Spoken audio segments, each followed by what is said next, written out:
Fakta anak Aibda Hashim mengaku bukan dianiaya Supriyani, bekas luka karena jatuh di sawah. Anak Aibda Wibowo Hashim ternyata mengaku lukanya bukan karena dianiaya guru Supriyani, melainkan disebabkan jatuh.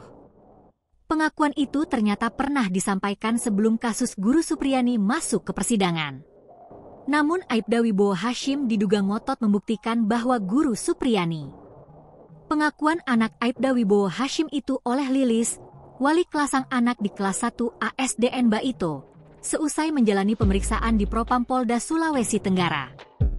Pengakuan si murid diungkap oleh Lilis, wali kelasnya di kelas 1 ASDN Baito, seusai menjalani pemeriksaan di Propam Polda Sulawesi Tenggara.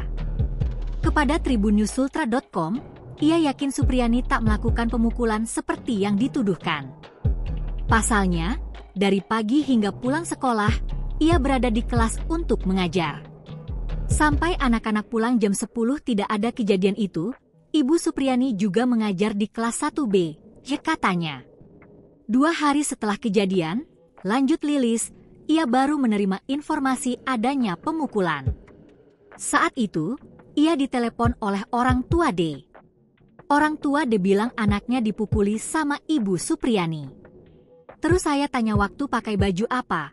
Pak Bowo jawab baju batik. Terus saya bilang kalau baju batik hari Rabu sama Kamis. Terus saya tanya lagi ke anaknya, kamu luka karena apa? Dia jawab jatuh di sawah. Saya tanya lagi mengenai lukanya, HP sudah ditarik oleh Pak Bowo, Aibda WH, jelasnya. Entah apa maksud Aibda WH tiba-tiba menarik HP ketika anaknya membuat pengakuan.